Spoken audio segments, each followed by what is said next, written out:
ಇದ್ದಲ್ಲಿ ಕತ್ತಲೆ ಸುಳಿವಿಲ್ಲ, ಕಿರುಧಾನ್ಯ ಸೇವನೆಯಿಂದ ರೋಗದ ಸೊಲ್ಲಿಲ್ಲ ಅಂತ ಸಾರ್ತಾ ಇದೆ ಧಾರವಾಡದ ಕೃಷಿ ವಿಶ್ವವಿದ್ಯಾಲಯ. 21ನೇ ಶತಮಾನದಲ್ಲಿ ಶರವೇಗದಿಂದ ಮುನ್ನುಗ್ಗುತ್ತಿರುವ ನಮಗೆ ಆರೋಗ್ಯ, ಆಹಾರಗಳ ಬಗ್ಗೆ ಹೆಚ್ಚಾಗಿ ತಿಳಿದುಕೊಳ್ಳಲು ಸಮಯ ಇಲ್ಲವಾಗಿದೆ. ಹೀಗಾಗಿ ನಮ್ಮ ಆಹಾ ಎಂಥ ರುಚಿ ಕಾರ್ಯಕ್ರಮದಲ್ಲಿ ಕಿರುಧಾನ್ಯಗಳ, ಅದರಲ್ಲೂ ಸಾವೆ ಅಕ್ಕಿ ಮತ್ತು ನವಣೆ ಇವುಗಳ ಮೇಲೆ ಹೆಚ್ಚಿನ ಬೆಳಕು ಚೆಲ್ಲಿ ಅನೇಕ ಬಗೆಯ ರುಚಿಯಾದ ಅಡುಗೆಗಳನ್ನು ಮಾಡಿ ತೋರಿಸ್ತಾ ಇದ್ದಾರೆ ಧಾರವಾಡದ ಗ್ರಾಮೀಣ ಮತ್ತು ಗೃಹ ವಿಜ್ಞಾನ ಮಹಾವಿದ್ಯಾಲಯದವರು. ಬನ್ನಿ ಹಾಗಾದ್ರೆ ಯಾವ ವಿಭಿನ್ನ ರುಚಿ ನಮ್ಮನ್ನು ಕಾಯ್ತಾ ಇದೆ ನೋಡ್ಕೊಂಡು ಬರೋಣ. ವೀಕ್ಷಕರೇ, ಬಿಸಿ ಬಿಸಿಯಾದ ಬಜ್ಜಿ, ಬೋಂಡ, ವಡೆ ಅಂದ್ರೆ ಆಹಾ, ಎಲ್ರಿಗೂ ಬಾಯಲ್ಲಿ ನೀರು. ಚಿಕ್ಕವರಿಂದ ದೊಡ್ಡವರವರೆಗೂ ಬಲು ಪ್ರೀತಿ. ಆದ್ರೆ ಈಗಿನ ಕಾಲದ ಜನರು ತುಂಬಾ ಕ್ಯಾಲರಿ ಕಾನ್ಶಿಯಸ್ ಆಗಿ ಈ ತರದ ತಿಂಡಿಗಳನ್ನೆಲ್ಲ ದೂರ ಮಾಡ್ತಾ ಇದ್ದಾರೆ. ಆದ್ರೆ ನಮ್ಮ ನಾಲ್ಗೆ ರುಚಿಗೆ ಅನ್ಯಾಯ ಮಾಡ್ದಂಗೆ ಆಗತ್ತೆ ಅಲ್ವಾ? ಬೇಡ. ಹಾಗಾದ್ರೆ ಸ್ವಲ್ಪ ಪೌಷ್ಟಿಕವಾಗಿ ಮಾಡ್ಕೊಂಡು, ಸ್ವಲ್ಪನೇ ಎಣ್ಣೆ ಹಾಕೊಂಡು ರುಚಿಯಾದ ಖಾದ್ಯಗಳನ್ನು ಮಾಡ್ಕೊಂಡ್ರೆ ಯಥೇಚ್ಛವಾಗಿ ತಿನ್ಬೋದು ಅಲ್ವಾ? ಹಾಗಾದ್ರೆ ಇವತ್ತು ನಮ್ಮ ಕಾರ್ಯಕ್ರಮದಲ್ಲಿ ಧಾರವಾಡದ ಜಯಶ್ರೀ ಅವರು ಸಾವಕ್ಕಿಯಿಂದ ದಹಿ ವಡೆ ಮಾಡಿ ತೋರಿಸ್ತಾ ಇದ್ದಾರೆ. ಬನ್ನಿ ಹಾಗಾದ್ರೆ ತಡ ಯಾಕೆ, ನೋಡ್ಕೊಂಡು ಬರೋಣ. ನಮಸ್ಕಾರ ಜಯಶ್ರೀ ಅವರಿಗೆ. ನಮಸ್ಕಾರ ಪ್ರವೀಣ. ಕಾರ್ಯಕ್ರಮಕ್ಕೆ ಸ್ವಾಗತ. ಧನ್ಯವಾದಗಳು. ಇವತ್ತು ನೀವು ನಮ್ಗೆ ಪೌಷ್ಟಿಕವಾದಂತ ವಡೆ ಮಾಡ್ತಾ ಇದ್ದೀರಾ ಅಲ್ವಾ? ಯಾವ ತರದ್ದು, ಯಾವ್ದ್ರಿಂದ ಮಾಡ್ತಿದ್ದೀರಾ? ನಾನು ಇವತ್ತು ಸಾವಕ್ಕಿಯಿಂದ ಮೊಸರು ವಡೆಯನ್ನ ಮಾಡಿ ತೋರಿಸ್ತಾ ಇದ್ದೀನಿ. ಸಾವಕ್ಕಿಯಿಂದ ಮೊಸರು ವಡೆ. ಸರಿ, ಹಾಗಾದ್ರೆ ಮೊದ್ಲಿಗೆ ಅದಕ್ಕೆ ಏನೇನ್ ಬೇಕಾಗತ್ತೆ ಅಂತ ನಮ್ಮ ವೀಕ್ಷಕರಿಗೆ ಹೇಳ್ಬಿಡ್ತೀರಾ? ಸರಿ, ಹೇಳಿ. 1 ಕಪ್ಪು ಸಾವಕ್ಕಿ, 1 ಕಪ್ಪು ಸಾವಕ್ಕಿ ಹಿಟ್ಟು, 2 ಕಪ್ಪು ಉದ್ದಿನ ಬೇಳೆ, 1 ಕಪ್ಪು ಮೆಂತ್ಯ ಸೊಪ್ಪು, ಅರ್ಧ ಕಪ್ಪು ಕೊತ್ತಂಬರಿ ಸೊಪ್ಪು, ಅರ್ಧ ಕಪ್ಪು ಹೆರದ ಗಜ್ರಿ, 1 ಕಪ್ ಮೊಸರು, ಹಾಗೂ ಮಸಾಲೆ ಸಾಮಾನಿಗೆ ಹಸಿ ಶುಂಠಿ, ಜೀರಿಗೆ, ಕರಿಮೆಣಸು, ಉಪ್ಪು ಮತ್ತು ಹಸಿಮೆಣಸಿನಕಾಯಿ. ಸರಿ, ಹಾಗಾದ್ರೆ ವೀಕ್ಷಕರೆಲ್ಲ ಕಾಯ್ತಾ ಇದಾರೆ ಪೌಷ್ಟಿಕವಾದ ವಡೆ. ಯಾರಿಗ್ ಬೇಡ ಹೇಳಿ? ಸೊ ಮೊದ್ಲಿಗೆ ಏನ್ ಮಾಡ್ತೀರಾ ಅದಕ್ಕೆ? ಮೊದಲು ನಾನು ಹೇಗ್ ಮಾಡೋದು? ಸಾವಕ್ಕಿಯನ್ನ ಮತ್ತು ಉದ್ದಿನ ಬೇಳೆಯನ್ನ 3 ರಿಂದ 4 ತಾಸು ನೆನೆಸ್ಕೋಬೇಕು. ಬೇಕಂದ್ರೆ ಹಿಂದಿನ ರಾತ್ರಿನೂ ನಾವು ನೆನೆ ಹಾಕೋಬಹುದು. ಅಕ್ಕಿ ರಾತ್ರಿನೂ ನೆನ್ಸಿಟ್ಕೋಬೇಕು. ಬೇಕು ಅಂತ ಬೆಳಗ್ಗೆ ಏನಾದ್ರು ಡಿಸೈಡ್ ಮಾಡಿದ್ರೆ 3 ಗಂಟೆ ಸಾಕು ನೆನ್ಸಿಟ್ಕೊಳ್ಳಿ. ಸರಿ, ಈಗ ನಾವು ಸಾವಕ್ಕಿ ಮತ್ತು ಉದ್ದಿನ ಬೇಳೆಯನ್ನ ರುಬ್ಕೋಬೇಕು. 2 ರುಬ್ಕೋಬೇಕು. ಸರಿ, ಈ ಸಾವಕ್ಕಿ ನೆನ್ಸಿರೋ ಸಾವಕ್ಕಿ ಅಲ್ವಾ ಇದು? 3 ಗಂಟೆ ಕಾಲ ನೆನ್ಸಿರೋ ಸಾವಕ್ಕಿ. ಸರಿ,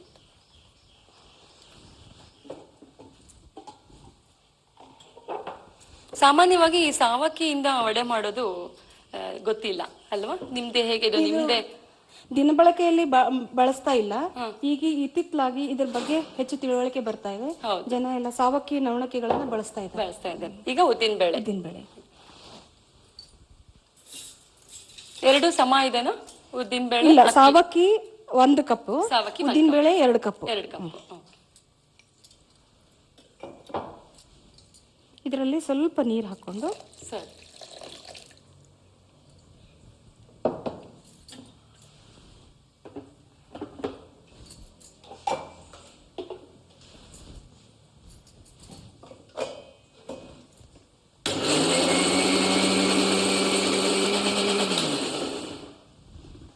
ಗಟ್ಟಿಯಾಗಿರ್ಬೇಕಾ? ನೀರ್ ಸ್ವಲ್ಪ ಕಡಿಮೆ ಹಾಕಿ ರುಬ್ಕೋಬೇಕಾ? ಹೇಗೆ ರುಬ್ಬುವಾಗ ಇದು ಪೂರ್ಣ ನಮ್ಗೆ ಗಟ್ಟಿಯಾಗಿ ರುಬ್ಕೊಳಿಕ್ ಆಗೋದಿಲ್ಲ. ಈ ಕಾರಣಕ್ಕಾಗಿ ನಾವು ಸಾವಕ್ಕಿ ಹಿಟ್ಟನ್ನ ಬಳಸ್ಕೊತೀವಿ. ಅಂದ್ರೆ ಈಗ ಅದಕ್ಕೆ ಸಾವಕ್ಕಿ ಹಿಟ್ಟು ಹಾಕೋತೀವಿ. ನಾನು ಗಟ್ಟಿಯಾಗಿ ಮಾಡ್ಬೇಕು ಅಂದ್ರೆ ಸಣ್ಣಾಗಿ ರುಬ್ಕೊಳಿಕ್ ಆಗೋದಿಲ್ಲ.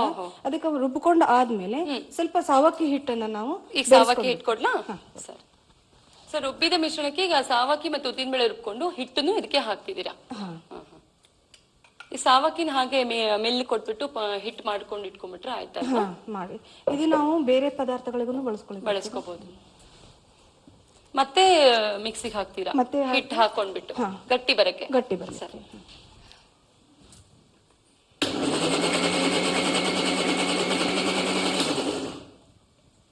ಇದು ನೋಡ್ರಿ, ಹಿಟ್ಟು ಈ ಹದಕ್ಕೆ ಬಂದಿದೆ. ಇಡ್ಲಿ ಹಿಟ್ಟಕ್ಕಿಂತ ಸ್ವಲ್ಪ ಗಟ್ಟಿ, ಅಂದ್ರೆ ವಡೆ ಹದ ಆಯ್ತು. ವಡೆ ಹದ ಇದೆ, ಸಾಫ್ಟ್ ಆಗಿ ಆಗ್ಬಿಟ್ಟಿದೆ. ಈಗ ಅಕ್ಕಿ ಹಿಟ್ಟು ಸೇರಿಸಿದ್ದಕ್ಕೂ ತರಿ ತರಿ ಇಲ್ಲ. ಈಗ ತರಿ ತರಿ ಇಲ್ಲ, ಈಗ ಮೆತ್ತಗಾಗಿ ಚೆನ್ನಾಗಿದೆ ಇದೆ. ಈಗ ನಾವು ಇದನ್ನ 4 ಗಂಟೆಗಳ ಕಾಲ ನೆನೆಸಿಡ್ಬೇಕು. ಇಮಿಡಿಯೇಟ್ ಮಾಡ್ಲಿಕ್ಕೆ ಆಗೋದಿಲ್ಲ. ಸರಿ, ಈಗ ನಾನು ನೆನೆಸಿಟ್ಟಿದ್ದು ಹಿಟ್ಟನ್ನ ರೆಡಿಯಾಗಿ ತಗೊಂಡ್ಬಂದ್ರೆ ಈ ತರ ನೆನೆಸಿದ್ಮೇಲೆ ಈ ಹದ ಬರುತ್ತೆ. ಈ ಹದ ಅಲ್ವಾ? ಈಗ ಇದಕ್ಕೆ ಏನೇನ್ ಹಾಕ್ತೀರಾ? ಈಗ ನನ್ಗೆ ಇದಕ್ಕೆ ಗಜ್ರಿ ಕೊಡ್ರಿ. ಈಗೆಲ್ಲ ಸಾಮಾನು ಅದಕ್ಕೆ ಹಾಕೋತಿದ್ದೀರಾ ಹಾಕೋತಾ ಒಂದೊಂದೇ. ಹೋಗ್ತೇವೆ. ಏನ್ ಕೊಡ್ಲಿ ನೆಕ್ಸ್ಟ್? ಮತ್ತು ಮೆಂತ್ಯ ಸೊಪ್ಪು ಕೊಡಿ. ಮೆಂತೆ ಸೊಪ್ಪು.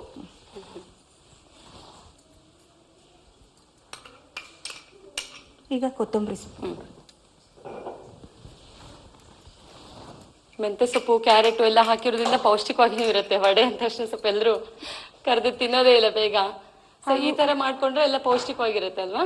ಇದು ಬಹಳ ರುಚಿಯಾಗಿನೂ ಇರ್ತದೆ. ಏನ್ ಕೊಡ್ಲಿ? ಉಪ್ಪು. ಉಪ್ಪು. ಇದಕ್ಕೆ ನಾನು 2 ಚಮಚದಷ್ಟು ಉಪ್ಪು ಹಾಕಿದ್ದೀರಾ? ಟೀ ಚಮಚದಷ್ಟು ಉಪ್ಪು ಹಾಕಿದ್ದೀನಿ. ಈಗ ನಾನು ಮಸಾಲೆಯನ್ನ ತರಿಯಾಗಿ ರುಬ್ಕೊಂಡ್ಬಿಡ್ತೀರಾ? ಹಸಿ ಶುಂಠಿ ಕೊಡಿ. ಶುಂಠಿ ಇದನ್ನ ನಾವು ಗ್ರೈಂಡರಲ್ಲಿ ಹಾಕೋಣ, ಜಾರಲ್ಲಿ. ಹಸಿಮೆಣಸಿಕಾಯಿ ಕೊಡ್ಲಾ? ತಗೋ.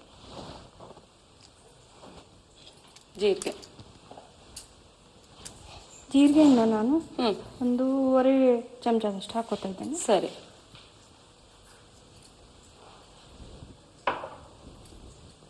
ಮೆಣಸಿನ ಪುಡಿನೂ ಕೊಡ್ಬೇಕಾ? ಇದ್ರ ಜೊತೆಗೆ ಮಿಕ್ಸ್ ಮಾಡ್ಬಿಡ್ತಾರೆ. ಪುಡಿ ಇದ್ರೂ ಪರವಾಗಿಲ್ಲ, ಅದ್ರ ಜೊತೆ ಒಂದತ್ತೆ ಅಂತ ಅಂದ್ರೆ ಫ್ಲೇವರ್ ಎಲ್ಲ ಕೂಡ್ಕೊಂಡ್ಬಿಡುತ್ತೆ ಮಿಕ್ಸ್ ಮಾಡಿ.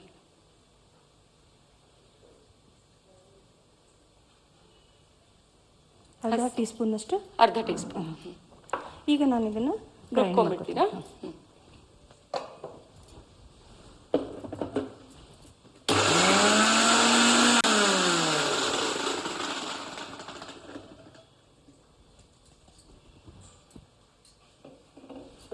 ಈಗ ಇದನ್ನ ರುಬ್ಬಿದಾಗ ಎಷ್ಟು ಘಾಟ್ ಅನ್ನಿಸ್ತದಲ್ಲ. ಹೌದು, ಬಂದ್ಬಿಡತ್ತೆ.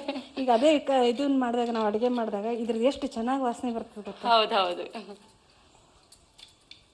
ಅಡಿಗೆಯಲ್ಲಿ ರುಚಿ ಜೊತೆ ಪರಿಮಳನೂ ಅಷ್ಟೇ ಮುಖ್ಯ. ಆ ಪರಿಮಳದಿಂದನೇ ಅದು ತಿನ್ಬೇಕು ಅನಿಸ್ಬೇಕು. ಈಗ ನಾನು ಇದನ್ನೆಲ್ಲ ಸರಿಯಾಗಿ ಎಲ್ಲ ಫುಲ್ ಬಣ್ಣ ಬಣ್ಣ ಆಗ್ಬಿಟ್ಟಿದೆ. ನೋಡಿದ್ರೆ ಒಂಥರ ತಿನ್ಬೇಕು ಅನ್ಸುತ್ತೆ.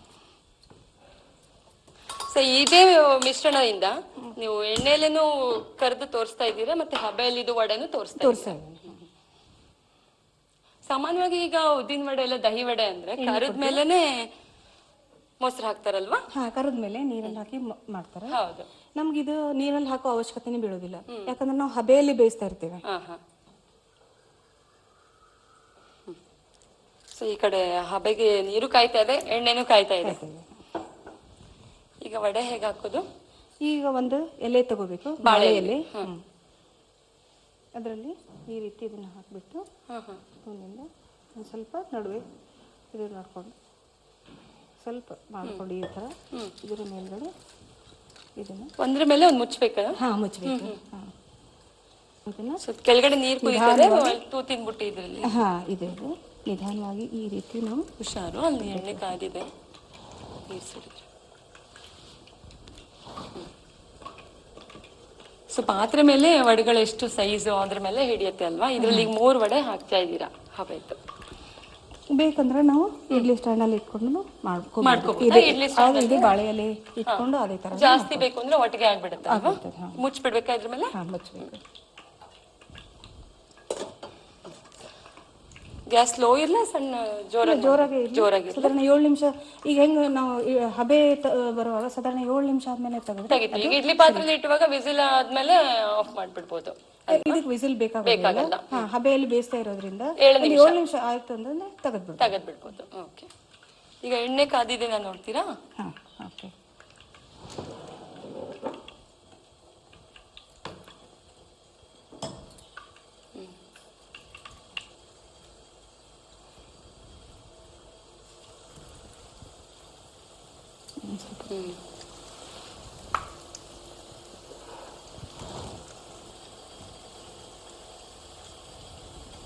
ಸೊ ಇದು ಉದ್ದಿನ ವಡೆ ಆಕಾರದಲ್ಲೇ ಹಾಕ್ತಾ ಇದ್ದೀರಾ? ಮಧ್ಯೆ ಸಣ್ಣ ತೂತ್ ಬರೋ ತರ ಗೊತ್ತಾಗ್ತದೆ. ಕರೀಲಿಕ್ಕೆ ಚೆನ್ನಾಗಿ ಆಗ್ತದೆ. ಹೌದು. ಪೂರ್ಣ ಆಗ್ಬಿಟ್ರೆ ಒಳಗಡೆ ಎಣ್ಣೆ ಒಳಗಿನ ತನಕ ಹೋಗೋದಿಲ್ಲಲ್ಲ, ಅದಕ್ಕೆ ಉದ್ದಿನ ವಡೆ ತರನೇ ತೂತ್ ಮಾಡ್ಕೊಂಡು ಹಾಕ್ತಿದ್ದೀರಾ. ಇನ್ನೊಂದ್ ಸ್ವಲ್ಪ ಕಂದು ಬಣ್ಣ ಬರ್ಲಿ, ನೋಡ್ಲಿಕ್ಕೆ ತುಂಬಾ ಸುಂದರವಾಗಿರುತ್ತೆ. ಒಳಗಡೆ ಪೂರ್ಣ ಬೆಂದು ಬರ್ತದೆ. ಹೌದು. ಒಳಗಡೆ ಬೇರೆ ಮೆಂತೆ ಸೊಪ್ಪು, ಗಜ್ರಿ ಎಲ್ಲ ಇದೆ ಅಲ್ವಾ? ಆಗ್ತಾ ಇದೆ ಅಲ್ವಾ? ಈಗ ಆಲ್ಮೋಸ್ಟ್ ಆದಂಗಿದೆ. ಶೇಪ್ ಎಲ್ಲ ಉದ್ದಿನ ಬೇಳೆ ವಡೆ ಥರನೇ ಇದೆ, ಉದ್ದಿನ ವಡೆ ತರ, ಆದ್ರೆ ಇನ್ನು ಕಲರ್ಫುಲ್ ಆಗಿದೆ. ಹಸಿರು ಕೇಸರಿ ಎಲ್ಲ ಮಿಕ್ಸ್ ಆಗಿದೆ, ಅದಕ್ಕೆ ತುಂಬಾ ಅಟ್ರಾಕ್ಟಿವ್ ಆಗಿ ಅಟ್ರಾಕ್ಟಿವ್ ಇದೆ. ಹೌದು. ಇನ್ನೇನು ರುಚಿ ಒಂದು ನೋಡ್ಬೇಕು. ಸಾವಕ್ಕಿಯಿಂದ ಫಸ್ಟ್ ಟೈಮ್ ಅಲ್ವಾ ಮಾಡ್ತಿರೋದೇ, ಹೇಗ್ ಬರುತ್ತೆ ಅಂತ. ನನಗಂತೂ ಕಾನ್ಫಿಡೆನ್ಸ್ ಇದೆ, ನೀವು ಮನೆಗೆ ಹೋಗಿ ಪುನಃ ಮತ್ತೆ ಮಾಡಿ ಎಲ್ಲರಿಗೂ ಸವಿಲಿ ಕೊಡ್ತೀರಾ ನೀವು ಅಂತ. ನಾವಷ್ಟೇ ಅಲ್ಲ, ನಮ್ಮ ವೀಕ್ಷಕರು ನೋಡಿ ಡೆಫಿನೆಟ್ ಆಗಿ ಪ್ರಯತ್ನ ಮಾಡೇ ಮಾಡ್ತಾರೆ ಅಂತ ಗ್ಯಾರಂಟಿ ಇದೆ ನನಗೆ. Thank you. ಸರಿ, ಇನ್ನು ಸ್ವಲ್ಪ ಕಂದು ಬಣ್ಣ ಬರ್ಬೇಕಲ್ವಾ? ಇದಾಗಿದ್ದೇನೆ ಈಗ? ಇನ್ನೊಂದು ಸ್ವಲ್ಪ ಆಗ್ಬೇಕಲ್ವಾ? ಸ್ವಲ್ಪ ಸ್ಟೀಮ್ ಬರ್ತಾ ಇದೆ. ಇನ್ನೊಂದೆರಡು ನಿಮಿಷ ಆಗ್ಬೇಕನ್ಸುತ್ತಲ್ಲ.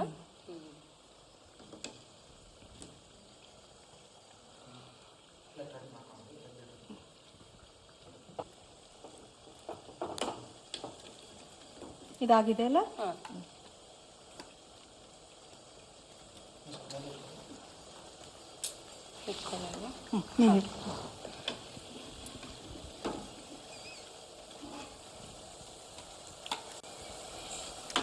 ವಾವ್, ಗರಿ ಗರಿಯಾಗಿ ಕಾಣಿಸ್ತಾ ಇದೆ, ಕಲರ್ಫುಲ್ ಆಗಿ.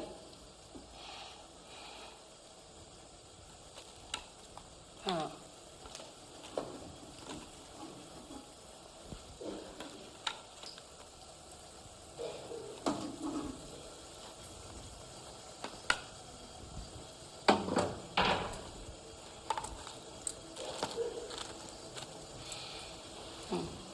ಈಗ ಇದು ಕರ್ದಿದ್ದು ವಡೆ ರೆಡಿ ಆಗಿದೆ. ಇದನ್ನೇ ನೀವೀಗ ದಹಿ ವಡೆ ಮಾಡ್ತಿದ್ದೀರಾ? ಇದರಿಂದನೂ ದಹಿ ವಡೆ ಮಾಡ್ಬೋದು. ಈಗ ಇದನ್ನ ನೋಡ್ತೀರಾ, ಈಗ ಸ್ಟೀಮ್ ಆಗಿರೋದು. steam ಆಗಿದೆ. ಇದಾಗಿದೆ, ಆಗಿರ್ಬೋದು. ಆಫ್ ಮಾಡ್ಬೋದಾ? ಆಗಿದೆ. ಸರಿ, ಚೆನ್ನಾಗಾಗಿದೆ ಈಗ. ಆಗಿದೆನಾ? ಹಾ ಹಾ. ಸೊ ಈ ತರ ಹೇಗೆ ಗೊತ್ತಾಗ್ಬೇಕು ಆಗಿದೇನೋ ಇಲ್ಲ ಅಂತ? ಅದು ಸಾಧಾರಣ 7 ನಿಮಿಷ ಅಂದ್ರೆ ಆಗಿರ್ತದೆ. ಆಮೇಲೆ ಇದನ್ನ ಹಿಂಗ್ ನೋಡಿದ್ರೆ ಇದೆಲ್ಲ ತುತ್ತೆಲ್ಲ ಬಂದಿದೆ ನೋಡ್ರಿ. ಇದು ಪೂರ್ಣ ಎಲ್ಲ ಬೆಂದಿದೆ ಅಂತ ಬೆಂದಿ ಬಣ್ಣನೂ ಬಂದಿದೆ. ಹಾ ಹಾ, ಸರಿ ಆಗಿದೆ. ಇದನ್ನ ನಾವು ತೆಗಿತೀರಾ?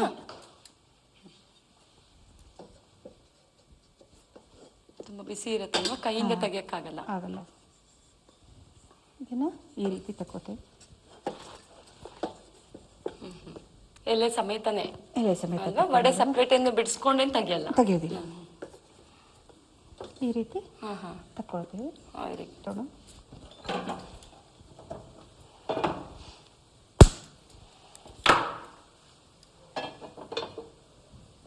ಅಂದ್ರೆ ಇದಾಗ್ಲೇ ಹೇಳ್ದಂಗೆ ಈ ತವೆ ಮೇಲೆ ಹಬೆದು ವಡೆ ಬಿಸಿ ಮಾಡ್ತೀರಾ? ಬಿಸಿ ಮಾಡ್ತೀವಿ. ಈಗ ಇದಕ್ಕೇನು ಎಣ್ಣೆ ಹಾಕಲ್ವಾ? ಎಣ್ಣೆ ಹಾಕೋದಿಲ್ಲ. ಈಗ ನಾನು ಇದನ್ನ ಒಂದು ಆಕಾರ ಕೊಡ್ಲಿಕ್ಕೆ ಈ ರೀತಿ ಕಟ್ ಮಾಡ್ಕೋತೀನಿ. ಚಿಕ್ಕ ಬಟ್ಲಿಂದ ಒಂದು ವೃತ್ತಾಕಾರ ಮಾಡ್ಕೋತಾ ಇದ್ದೀರಾ ಅಲ್ವಾ, ಒಂದು ಶೇಪ್ ಕೊಡಕ್ಕೆ. ಸಾಫ್ಟ್ ಇರುತ್ತೆ, ಬಂದ್ಬಿಡತ್ತೆ ಅನ್ಸುತ್ತಲ್ವಾ? ನಿಮ್ಗೆ ಯಾವ್ದು ಆಕಾರ ಬೇಕು ಆಕಾರ ವಡೆ ಮಾಡ್ಕೋಬಹುದು. ಓ, ಚೆನ್ನಾಗಿ ಬರ್ತಾ ಇದೆ ಅಲ್ಲ? ಈ ರೀತಿಯಾಗಿ ಬರ್ತದೆ. ಅದು ಬೌಲ್ ಕೊಡಿ. ಬೌಲ್ ಕೊಡ್ಲಾ? ಇದ್ರಲ್ಲಿ ಹಾಕಿಟ್ಕೋತಿದ್ದೀರಾ? ಇದನ್ನ ನಾವು ಇದೇ ರೀತಿ ತಿನ್ಲಿಕ್ಕೆ ಬರ್ತದೆ.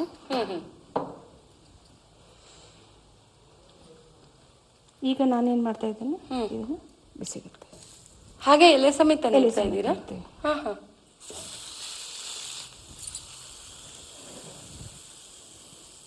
ಅದು ದುಂಡಾಕಾರ ಮಾಡ್ಕೊಂಡಿರೋದು ಏನಕ್ಕೆ ಅದು? ಇದನ್ನ ನಾವು ಹೀಗೆ ಹಾಗೇನೆ ಹಾಗೇನೆ ತಿನ್ನಕ್ಕೆ ಬಿಸಿ ಬಿಸಿದು ಹಬೆ ವಡೆ. ಮೊಸರು ಬೇಕು ಅಂತಾನು ಇಲ್ಲ, ಇದೇ ರೀತಿ ತಿಂದ್ರೂ ರುಚಿ ಇರುತ್ತೆ ಅಂತ. ಅದು ಒಂಥರ. ಆಮೇಲೆ ಹಾಕ್ಬೇಕು ಅಂದ್ರೆ ಮೊಸರಲ್ಲಿ ನಾವು ಹಾಕ್ಬೇಕು ಅಂದ್ರೆ ಈ ರೀತಿ ಮಾಡಿದಾಗ ಅದು ಪೂರ್ಣ ಮೊಸರಲ್ಲಿ ಹಿರ್ಕೊಂಡ್ರು ಮೊಸರು ಜೊತೆಗೆ ಒಂದೇ ಆಗ್ಬಿಡೋದಿಲ್ಲ, ಅದು ಏಕಾಕಾರ ಆಗೋದಿಲ್ಲ. ಅದಕ್ಕಾಗಿ ನಾವು ಈ ರೀತಿ ಮಾಡಿದ್ರೆ ಅದು ಒಡೆದ ರುಚಿನೂ ಬರ್ತದೆ, ಮೊಸರಿನ ರುಚಿನೂ ಚೆನ್ನಾಗುತ್ತೆ. ಓಹೋ, ಸರಿಯಾಗಿದ್ರೆ. ಆದ್ರೆ ಎಲೆ ಜೊತೆಗೇನೆ ಬಿಸಿ ಮಾಡೋದು ತವೆಯಲ್ಲಿ, ಎಣ್ಣೆ ಹಾಕ್ದೇನೆ.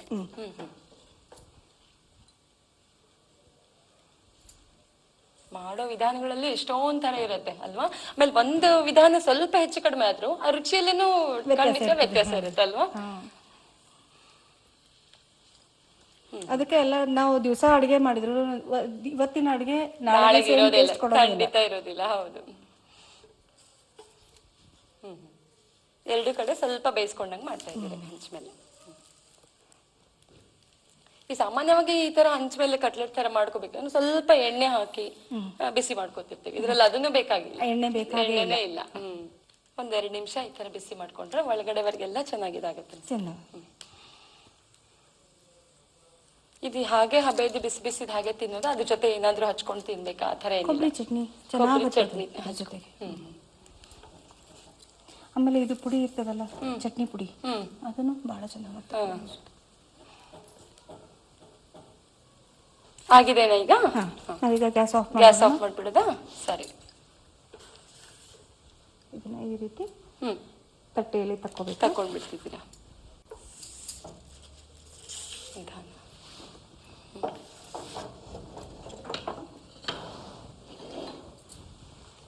ಈಗ ಎಲೆ ತಕ್ಕೋಬೇಕಲ್ವಾ? ಇದು ಈ ರೀತಿ ತಕೊಂಡಾಗ ಇಲ್ಲಿ ಸ್ವಲ್ಪ ಕಂದು ಬಣ್ಣ ಬಂದಿರ್ತದೆ ಹಿಂಗೆ, ಸ್ವಲ್ಪ ಲೈಟ್ ಆಗಿ ಬರುತ್ತೆ ಅಲ್ವಾ ಒಂಥರ. ಆದ್ರೆ ಸ್ವಲ್ಪ ಗಟ್ಟಿ ಬಂದಿರುತ್ತೆ ಅನ್ಸುತ್ತೆ ಇಷ್ಟೊತ್ತು ಬೆಂದಿರೋದ್ರಿಂದ ತವೆ ಮೇಲೆ. ಅದಕ್ಕೂ ಒಂದು ಆಕಾರ ಕೊಡ್ತಾ ಇದ್ದೀರಾ, ರೌಂಡ್ ಆಗಿ ಚೆನ್ನಾಗಿ ಕಾಣ್ಲಿ ಅಂತ. ಸುತ್ತಿರೋದನ್ನು ಹಾಗೆ ತಿನ್ಬೋದಲ್ವಾ ನೀವ್ ಹೇಳ್ದಂಗೆ? ಹಬೆ ಹಬೆ ಬಿಸಿದು ತಿನ್ಬೋದು.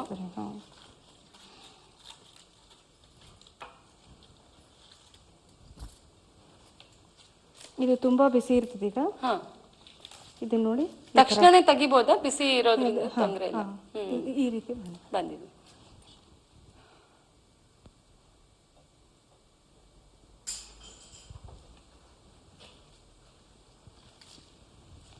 ಇದು 1-2 ನಿಮಿಷ ಆದ್ರೆ ಸರಿಯಾಗಿ ಬಿಡಿಸ್ಕೊಳ್ಳಿಕ್ ಬರುತ್ತಲ್ವಾ? ಈಗ ದಹಿ ವಡೆಗೆ ತಯಾರು ಮಾಡ್ಕೊತಿದ್ರಲ್ಲ, ಈಗ ನನಗೆ ಮೊಸರು ಕೊಡ್ಲಾ? ತಗೊಳ್ಳಿ.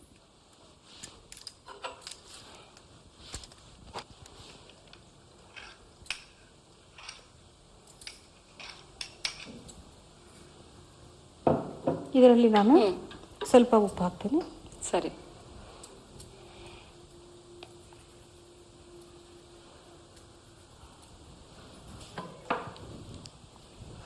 ಮಾಮೂಲಿ ಉಪ್ಪೆ ಹಾಕಿದಿರಲ್ಲ? ಸ್ವಲ್ಪ ಮೆಣಸಿನ ಪುಡಿ ಹಾಕಿದ್ದೀನಿ. ಈ ರೀತಿ ಇದನ್ನ ನಾವು ಬೆರೆಸ್ಕೊತೀವಿ. ಉಪ್ಪು ಮತ್ತೆ ಸ್ವಲ್ಪ ಮೆಣಸಿನ ಪುಡಿ. ಇದು ಸ್ವಲ್ಪ ಈ ರೀತಿ ಮಾಡಿದ್ರೆ ಕರಣಿ ಮೊಸರೆಲ್ಲ ಒಂದೇ ಏಕಜೀವಾಗಿ ಚೆನ್ನಾಗಿ. ಗಟ್ಟಿ ಮೊಸರು ಇರ್ಬೇಕು, ಆದ್ರೆ ಸ್ವಲ್ಪ ಒಂದೇ ತರ ಮಾಡ್ಕೋಬೇಕು. ಈಗ ಇದನ್ನಿಂದ ಬಿಡಿಸಿ ನಾವು ಬರತ್ತಲ್ವಾ?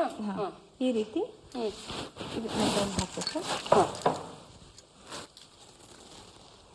ಇದನ್ನ ಬಿಡಿಸ್ಬಿಟ್ಟು ಈ ರೀತಿ ಸುಳ್ಳು ಹಾಕಿ ಇನ್ನೊಂದು ಸ್ವಲ್ಪ ಮೊಸರು, ಅದ್ರ ಮೇಲೆ ಸ್ವಲ್ಪ ಇನ್ನೊಂದು ಸ್ವಲ್ಪ ಮೊಸರು ಹಾಕ್ತಿದ್ದೀರಾ.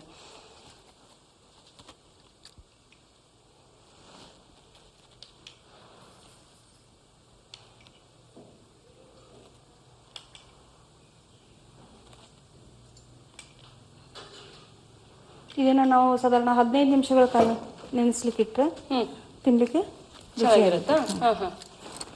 ಈಗ ನಾವು ಸ್ವಲ್ಪ ಮೆಣಸಿನ ಪುಡಿಯಿಂದ ಅಲಂಕರಿಸಬಹುದು.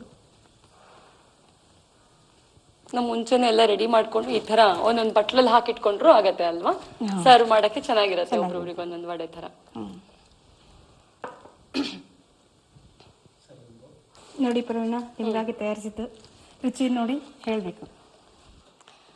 ವಾವ್, ನೋಡಿದ್ರೆ ತಿನ್ಬೇಕು ಅನ್ಸ್ತಾ ಇದೆ. ವೀಕ್ಷಕರೇ, ನಾನೇನೋ ತಿಂತೀನಿ, ರುಚಿ ನೋಡ್ತೀನಿ, ಆದ್ರೆ ನಿಮ್ಗೆ ಇದ್ರ ರುಚಿ ಗೊತ್ತಾಗ್ಬೇಕು ಅಂದ್ರೆ ನೀವು ಮನೇಲಿ ಮಾಡ್ಲೇಬೇಕು. ಏನಂತೀರಾ? ಮಾಡ್ತೀರಲ್ವಾ?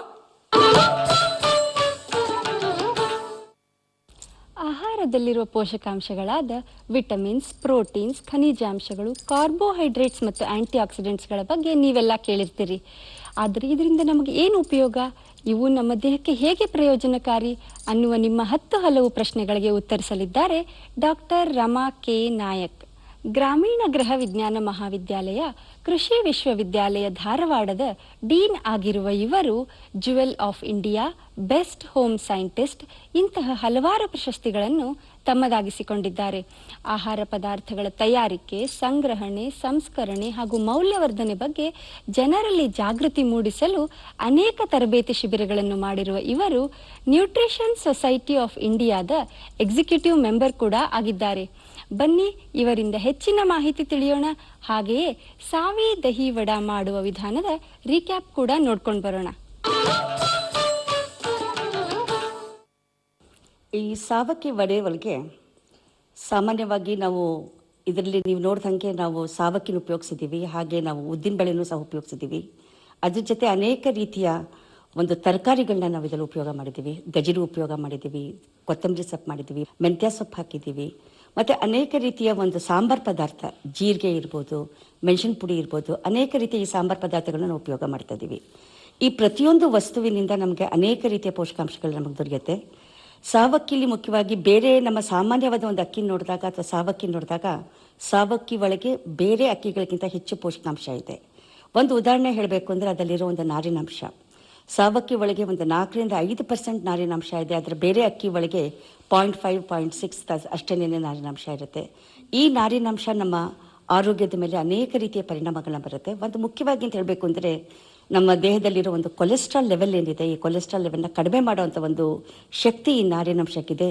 ಈ ನಾರಿನಾಂಶ ಒಂದು ಸಾಲ್ಯುಬಲ್ ಫೈಬರ್ ಅಂತ ನಾವೇನು ಹೇಳ್ತೀವಿ, ಇದು ಸಾವಕ್ಕಿ ಒಳಗೆ ತುಂಬ ಜಾಸ್ತಿ ಇದೆ.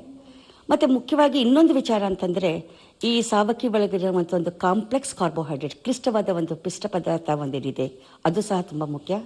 ಇದು ನಿಧಾನವಾಗಿ ನಮ್ಮ ದೇಹದಲ್ಲಿ ಬ್ರೇಕಪ್ ಆಗುತ್ತೆ ಮತ್ತು ನಿಧಾನವಾಗಿ ಗ್ಲೂಕೋಸ್ ಲೆವೆಲ್ ಕಡಿಮೆ ಆಗೋದ್ರಿಂದ ನಮ್ಮಲ್ಲಿ ಡಯಾಬಿಟಿಸ್ಗೂ ಸಹ ಇದು ತುಂಬ ಒಂದು ಉಪಯೋಗಕರ ಮತ್ತು ಪರಿಣಾಮಕಾರಿ ಅಂತ ಸಹ ನಾವು ಅನೇಕ ಸಂಶೋಧನೆಗಳಿಂದ ನಾವು ಕಂಡುಹಿಡಿದಿದ್ದೀವಿ. ಮತ್ತು ಇದೇ ರೀತಿ ಈ ಸಾಂಬಾರ್ ಪದಾರ್ಥಗಳೇನಿದೆ ಅದರಲ್ಲಿ ಆ್ಯಂಟಿ ಆಕ್ಸಿಡೆಂಟ್ಸ್ ಅಂತ ಹೇಳ್ತೀವಿ. ಈ ಆ್ಯಂಟಿ ಆಕ್ಸಿಡೆಂಟ್ಸು ಸಹ ಅನೇಕ ರೀತಿ ನಮ್ಮ ಸ್ಟ್ರೆಸ್ ಇದ್ದಾಗ, ಇದು ನಮ್ಮದು ಶಾರೀರಿಕ ಸ್ಟ್ರೆಸ್ ಇರ್ಬೋದು ಅಥವಾ ಮಾನಸಿಕ ಸ್ಟ್ರೆಸ್ ಇರ್ಬೋದು, ನಮಗೆ ಕಿರಿಕಿರಿ ಆಗ್ತಾ ಇರುತ್ತೆ, ಮಾನಸಿಕವಾಗಿ ಸಮತೋಲನ ಇರೋದಿಲ್ಲ, ಇಂಥ ಒಂದು ಪರಿಸ್ಥಿತಿಲೂ ಸಹ ಈ ಫ್ರೀ ರ್ಯಾಡಿಕಲ್ಸ್ನ ನಮ್ಮ ದೇಹದಲ್ಲಿ ಏನು ಉತ್ಪತ್ತಿ ಆಗುತ್ತೆ, ಆ ಫ್ರೀ ರ್ಯಾಡಿಕಲ್ಸ್ ಎಲ್ಲ ಕಡಿಮೆ ಮಾಡುವಂಥ ಒಂದು ಶಕ್ತಿ ಸಹ ಈ ಸಾಂಬಾರ್ ಪದಾರ್ಥಗಳಲ್ಲಿ, ಈ ಜೀರಿಗೆ ಆಗಲಿ ಅಥವಾ ಮೆಣಸಾಗಲಿ ಅಥವಾ ನಾವು ಸಾಸಿವೆ ಉಪಯೋಗಿಸ್ತೀವಿ, ಇಂಗು, ಬೆಳ್ಳುಳ್ಳಿ, ಇದೆಲ್ಲವೂ ಸಹ ಇರುತ್ತೆ. ಮತ್ತು ಅದೇ ರೀತಿ ನಾವು ಈ ಮೊಸರೊಡಲ್ಲಿ ಇನ್ನೊಂದು ಪದಾರ್ಥ ಉಪಯೋಗಿಸಿರೋದು ಅಂತಂದರೆ ಮೆಂತ್ಯ ಸೊಪ್ಪು. ಈ ಮೆಂತ್ಯ ಸೊಪ್ಪಲ್ಲಿ ಅನೇಕ ರೀತಿಯ ಲೋಹದ ಒಂದು ಖನಿಜಾಂಶಗಳಿದೆ. ಅದರಲ್ಲಿ ಮುಖ್ಯವಾಗಿ ಲೋಹದ ಅಂಶ ಒಂದು ಜಾಸ್ತಿ ಇದೆ. ಇದು ಸಹ ಒಂದು ರಕ್ತಹೀನತೆ, ಅನಿಮಿಯಾ ಅಂತ ಏನು ಹೇಳ್ತೀವಿ, ಹೆಣ್ಮಕ್ಳಲ್ಲಿ, ಮಕ್ಕಳುಗಳಲ್ಲಿ, ಹಿರಿಯರಲ್ಲಿ 80-85% ನಾವು ರಕ್ತಹೀನತೆ ಅಥವಾ ಅನಿಮಿಯಾನ ನಾವು ನೋಡ್ತೀವಿ. ಅದು ಸಹ ಕಡಿಮೆ ಮಾಡೋದಲ್ಲಿ ಈ ಒಂದು ಶಕ್ತಿ ಈ ಮೊಸರೊಳಗಿದೆ ಅಂತ ನಾನು ಹೇಳ್ಬೋದು. ಮತ್ತು ಮುಖ್ಯವಾಗಿ ಇನ್ನೊಂದು ವಿಚಾರ ಅಂತಂದರೆ ಈ ಮೊಸರಲ್ಲೇ ಪ್ರೋಬಯಾಟಿಕ್ ಅಂತ ಹೇಳ್ತೀವಿ. ಇದರಲ್ಲಿ ಲ್ಯಾಕ್ಟಿಕ್ ಆ್ಯಸಿಡ್ ಇದೆ ಮತ್ತು ಅನೇಕ ರೀತಿಯ ವೈಟಮಿನ್ಸ್ ಇದೆ, ಅನೇಕ ರೀತಿಯ ಪ್ರೋಬಯಾಟಿಕ್ ಆರ್ಗ್ಯಾನಿಸಮ್ಸ್ ಇರುತ್ತೆ. ಇವೂ ಸಹ ಒಬ್ಬ ಮನುಷ್ಯನ ಆರೋಗ್ಯನ ಸ್ಥಿತಿನ ಹೆಚ್ಚಿಗೆ ಮಾಡೋದಲ್ಲಿ ಒಂದು ಸಂಶಯ ಇಲ್ಲ. ಸಾಮಾನ್ಯವಾಗಿ ನಾವು ತಿನ್ನೋ ಒಂದು ವಡೆ ಅಂತ ಹೇಳಿದ್ರೆ ಉದ್ದಿನ ಬೇಳೆಯಿಂದ ಮಾಡಿರೋಂಥ ಒಂದು ವಡೆ. ಆದರೆ ನೀವು ನೋಡ್ತಾ ಇದ್ದಂಗೆ ಇದ್ರಲ್ಲಿ ಸ್ವಲ್ಪ ನಿಮಗೆ ಒಂದು ಇಡ್ಲಿ ಥರ ಒಂದು ರೂಪ ಅಂತ ಅನ್ನಿಸ್ತು ಹಬೆಲ್ ಬೇಯಿಸಿದಾಗ. ಅದರ ಒಂದು ಮುಖ್ಯ ವ್ಯತ್ಯಾಸ ನಾವು ನೋಡಬೇಕು ಅಂದರೆ, ಇಡ್ಲಿ ಮಾಡಿದಾಗ ನಾವು 1:3 3 ಅಕ್ಕಿ ಹಾಕಿಬಿಟ್ಟು 1 ಬೇಳೆ ಹಾಕ್ತೀವಿ. ಆದರೆ ಇದರಲ್ಲಿ 1 ಅಕ್ಕಿ ಹಾಕಿ 2 ನಾವು ಬೇಳೆ ಹಾಕಿರೋದ್ರಿಂದ ಇದು ವಡೆ ರೂಪದಲ್ಲಿ ಅದರ ಒಂದು ರೂಪಕನ್ನು ನಾವು ತೋರಿಸಿದ್ದೀವಿ. ಇದು ಮತ್ತು ಪೌಷ್ಟಿಕವಾಗೂ ಇರುತ್ತೆ, ಯಾಕೆಂದರೆ ಪ್ರೋಟೀನ್ ಜಾಸ್ತಿ ಇರುತ್ತೆ. ಪ್ರೋಟೀನ್ ಜಾಸ್ತಿ ಇದ್ದಾಗ ಆಟೋಮ್ಯಾಟಿಕಲಿ ಏನಾಗುತ್ತೆ, ಮಕ್ಕಳ ಒಂದು ಗ್ರೋತ್ಗೆ, ಒಂದು ಬೆಳವಣಿಗೆಗೆ, ಒಂದು ಶಾರೀರಿಕ ಮಾನಸಿಕ ಬೆಳವಣಿಗೆಗೂ ಸಹ ಇದು ಅತ್ಯುಮುಖವಾಗಿ ನಮಗೆ ಲಾಭದಾಯಕ ಆಗಿದೆ ಅಂತ ಹೇಳ್ಬೋದು. ಮತ್ತು ವಡೆ ಅಂದ ತಕ್ಷಣ ಜನರಲಿ ನಮ್ಮ ಮನಸ್ಸಲ್ಲಿ ಬರೋದ್ರಿಂದ ಕರ್ದಿದ್ದ ವಡೆ. ನಮಗೆ ಎಲ್ಲರಿಗೂ ವಡೆ ತಿನ್ನೋಕ್ಕಂತೂ ತುಂಬ ಇಷ್ಟ, ಯಾಕೆಂದರೆ ರುಚಿ ತುಂಬ ಜಾಸ್ತಿ ಇರುತ್ತೆ. ಯಾವುದು ಸ್ವಲ್ಪ ದೇಹಕ್ಕೆ ಒಳ್ಳೆಯದಲ್ವದು ರುಚಿಕರನೂ ಜಾಸ್ತಿ ಇರುತ್ತೆ. ಮಕ್ಕಳುಗಳು ತಿನ್ಬೋದು ಅಥವಾ ಸಣ್ಣ ಒಂದು ವಯಸ್ಸಿನವ್ರು ತಿಂದಾಗಲೂ ಇನ್ನೊಂದು ಅಷ್ಟು ನಮಗೆ ಹಾನಿ ಆಗೋದಿಲ್ಲ. ಆದರೆ ಒಂದು 40-45 ವರ್ಷ ಆದವ್ರಿಗೆ ಅಥವಾ ಡಯಾಬಿಟೀಸ್ ಇರೋರಿಗೆ ಅಂಥವ್ರಿಗೆ ಅಥವಾ ಹೃದಯ ರೋಗಗಳಿರುವಂಥವ್ರಿಗೆ ಅಂಥವ್ರಿಗೆಲ್ಲ ಈ ಕರೆದಿದ್ದು ಒಂದು ಆಹಾರ ನಮ್ಮ ದೇಹಕ್ಕೆ ಅಷ್ಟು ಒಳ್ಳೆಯದಲ್ಲ, ಯಾಕೆಂದರೆ ಎನರ್ಜಿ ಜಾಸ್ತಿ ಆಗುತ್ತೆ. ಮತ್ತು ಅದೇ ರೀತಿ ಅನೇಕ ರೀತಿ ಕೊಲೆಸ್ಟ್ರಾಲು ಮತ್ತು ಟ್ರೈಗ್ಲಿಸರೈಡ್ಸ್ ಎಲ್ಲ ಒಂದು ರಕ್ತದಲ್ಲಿ ಪ್ರಮಾಣ ಹೆಚ್ಚಿಗೆ ಆಗುವಂಥ ಒಂದು ಸಂಭವನೂ ಇರುತ್ತೆ. ಅದರ ಹಬೆಯಿಂದ ಮಾಡಿದಂಥ ಒಂದು ಈ ಮೊಸರೊಡೆ ಏನಿದೆ, ಇದರಲ್ಲಿ ಒಂದು ಸ್ವಲ್ಪನೂ ನಾವು ಎಣ್ಣೆ ಹಾಕದೇ ಇರೋದ್ರಿಂದ ವಡೆ ರುಚಿನೂ ಇರುತ್ತೆ, ಹಾಗೆಯೇ ಎಣ್ಣೆಯ ಒಂದು ಕೆಟ್ಟ ಪರಿಣಾಮನೂ ಇರೋದಿಲ್ಲ. ಇದರಿಂದ ನಮ್ಮ ದೇಹಕ್ಕೆ ಅನೇಕ ರೀತಿಯ ಲಾಭಗಳಾಗತ್ತೆ. ಅದು ಹೆಚ್ಚಾಗಿ ಒಂದು ವಯಸ್ಸಿಗೆ ಬಂದ ನಂತರ ಒಂದು ಸೆಡೆಂಟ್ರಿ ಆಕ್ಟಿವಿಟೀಸ್ ಅಂತ, ಯಾರು ಶಾರೀರಿಕವಾಗಿ ಹೆಚ್ಚು ಕೆಲಸ ಮಾಡೋದಿಲ್ಲ ಅಂಥವ್ರಿಗೆ ಈ ಥರ ವಡೆಗಳು ಸಹ ತುಂಬ ಹೆಲ್ಪ್ ಆಗುತ್ತೆ. ಈಗ ನಮಗೆಲ್ಲರಿಗೂ ಗೊತ್ತಿದೆ, ಸಣ್ಣ ವಯಸ್ಸಿನ ಈಗ ಅಡಾಲಿಸೆಂಟ್ ಏಜ್ ಬಂದ ತಕ್ಷಣ ಹರಿಯೋದವ್ರಿಗೆ ಒಂದು ಸ್ವಲ್ಪ ಕ್ಯಾಲರಿ ಕಾನ್ಷಿಯಸ್ ಇದೆ, ನಾವು ಒಂದು ಸ್ವಲ್ಪ ಊಟ ಮಾಡೋದಿಲ್ಲ, ಸ್ವಲ್ಪ ಶಕ್ತಿನೂ ಬರ್ದಿರೋಂಗೆ ನೋಡ್ಕೋತಾರೆ, ತುಂಬ ವೀಕ್ ಆಗಿಬಿಟ್ಟಿರ್ತಾರೆ. ಅಂಥ ಮಕ್ಕಳಿಗೂ ಸಹ ಒಂದು 18-22-30 ವರ್ಷದವರೆಗೂ ಸಹ ಇಂಥ ಹಬೆಯಿಂದ ಬೇಯಿಸಿದಂಥ ಒಂದು ವಡೆ ಕೊಟ್ಟಾಗ ಇದರಲ್ಲಿ ಹೆಚ್ಚು ಶಕ್ತಿ ಜಾಸ್ತಿ, ಎಣ್ಣೆ ಇಲ್ಲದೆ ಇರೋದ್ರಿಂದ ದುಷ್ಪರಿಣಾಮ ಎಣ್ಣೆದು ಇಲ್ಲದೆ ಒಂದು ಆರೋಗ್ಯಕ್ಕೆ ಹೆಚ್ಚಾಗಿದೆ ಅಂತ ಹೇಳ್ಬೋದು ನಾವು. ಸಾವಿ ದಹಿ ವಡ ಮಾಡಲು ಬೇಕಾಗುವ ಸಾಮಗ್ರಿಗಳು: ಸಾವಿ ಅಕ್ಕಿ 1 ಕಪ್, ಸಾವಕ್ಕಿ ಹಿಟ್ಟು 1 ಕಪ್, ಉದ್ದಿನಬೇಳೆ 2 ಕಪ್, ಮೆಂತ್ಯ ಸೊಪ್ಪು 1 ಕಪ್, ಕೊತ್ತಂಬರಿ ಸೊಪ್ಪು ಅರ್ಧ ಕಪ್, ತುರಿದ ಕ್ಯಾರೆಟ್ ಅರ್ಧ ಕಪ್, ಮೊಸರು 1 ಕಪ್, ಹಸಿ ಶುಂಠಿ 2 ಚಮಚ, ಜೀರಿಗೆ 1 ಚಮಚ, ಮೆಣಸಿನ ಪುಡಿ ಅರ್ಧ ಚಮಚ, ಹಸಿ ಮೆಣಸಿನಕಾಯಿ 2 ರಿಂದ 3, ಉಪ್ಪು ರುಚಿಗೆ, ಬಾಳೆ ಎಲೆ 2. ಬನ್ನಿ ಮಾಡುವ ವಿಧಾನ ಮತ್ತೊಮ್ಮೆ ನೋಡೋಣ. 4 ಗಂಟೆ ನೆನೆಸಿದ ಸಾವಿ ಅಕ್ಕಿ ಮತ್ತು ಉದ್ದಿನಬೇಳೆಯನ್ನು ಸ್ವಲ್ಪ ನೀರು ಬೆರೆಸಿ ರುಬ್ಬಬೇಕು. ಅದಕ್ಕೆ ಸಾವಕ್ಕಿ ಹಿಟ್ಟು ಸೇರಿಸಿ ಮತ್ತೊಮ್ಮೆ ವಡೆ ಹಿಟ್ಟಿನ ಹದ ಬರಲು ರುಬ್ಬಿಕೊಳ್ಳಿ. ಈ ಹಿಟ್ಟು 4 ಗಂಟೆ ನೆನೆದ ಮೇಲೆ ಅದಕ್ಕೆ ಕ್ಯಾರೆಟ್, ಮೆಂತ್ಯ ಸೊಪ್ಪು, ಕೊತ್ತಂಬರಿ, ಉಪ್ಪು ಹಾಗೂ ಹಸಿ ಶುಂಠಿ, ಹಸಿ ಮೆಣಸಿನಕಾಯಿ, ಜೀರಿಗೆ, ಮೆಣಸಿನ ಪುಡಿ ಸೇರಿಸಿ ಮಾಡಿಕೊಂಡ ಮಿಶ್ರಣವನ್ನು ಬೆರೆಸಿ ಚೆನ್ನಾಗಿ ಕಲಸಬೇಕು. ಈ ಹಿಟ್ಟಿನಿಂದ ಮಾಡಿದ ವಡೆಗಳನ್ನು ಎಣ್ಣೆಯಲ್ಲಿ ಕರಿದು ಮೊಸರಿನಲ್ಲಿ ನೆನೆಸಿದರೆ ಸಾವಿ ದಹಿ ವಡ ಸಿದ್ಧ. ಈಗ ಮತ್ತೊಂದು ವಿಧಾನದಲ್ಲಿ ಎಣ್ಣೆ ಉಪಯೋಗಿಸದೆಯೇ ವಡೆಗಳನ್ನು ತಯಾರಿಸಲು ಇದೇ ಮಿಶ್ರಣವನ್ನು ವಡೆಗಳ ಆಕಾರದಲ್ಲಿ ಬಾಳೆ ಎಲೆಯ ಮೇಲೆ ತಟ್ಟಿ ಹಬೆಯಲ್ಲಿ 7 ನಿಮಿಷ ಬೇಯಲು ಇಡಿ. ಹೀಗೆ ಬೆಂದ ವಡೆಗಳನ್ನು ಬಿಸಿ ಮಾಡಿದ ತವೆಯ ಮೇಲೆ ಮತ್ತೆ ಬೇಯಿಸಿ ಮೊಸರಿನಲ್ಲಿ ನೆನೆಸಿ ಅಲಂಕರಿಸಿದರೆ ಪೌಷ್ಟಿಕವಾದ ಸಾವಿ ದಹಿ ವಡ ಸವಿಯಲು ಸಿದ್ಧ. ನೋಡಿದ್ರಲ್ಲ ವೀಕ್ಷಕರೇ, ಔಷಧಗಳ ಮೇಲೇಕೆ ಅವಲಂಬನೆ, ಕಿರುಧಾನ್ಯಗಳ ಬಳಕೆಯಿಂದ ಬಲವರ್ಧನೆ ಅನ್ನೋ ಮಾತು 100ಕ್ಕೆ 100ರಷ್ಟು ಸತ್ಯ. ಯಾಕಂದ್ರೆ ಇಂಥ ಅಡುಗೆಗಳು ಬಾಯಿಗೂ ರುಚಿಕರ, ಆರೋಗ್ಯಕ್ಕೂ ಹಿತಕಾರಿ. ಬನ್ನಿ ಹಿತ ಮಿತ ಶುಚಿ ರುಚಿ ಸಾಧಿಸೋಣ, ಆಹಾ ಎಂಥ ರುಚಿ ಅನ್ನೋಣ. ಏನಂತೀರಿ? ವೀಕ್ಷಕರೇ, ನಿಮ್ಮ ಅಭಿಪ್ರಾಯ ಅನಿಸಿಕೆಗಳನ್ನು ನಮಗೆ ತಪ್ಪದೇ ಬರೆದು ಕಳಿಸಿ. ನಮ್ಮ ವಿಳಾಸ: ಉಪಮಹಾನಿರ್ದೇಶಕರು, ಆಹಾ ಎಂಥ ರುಚಿ ವಿಭಾಗ, ದೂರದರ್ಶನ ಕೇಂದ್ರ, ಜೆಸಿ ನಗರ, ಬೆಂಗಳೂರು 560006. Email ID: chandanaruchi@gmail.com.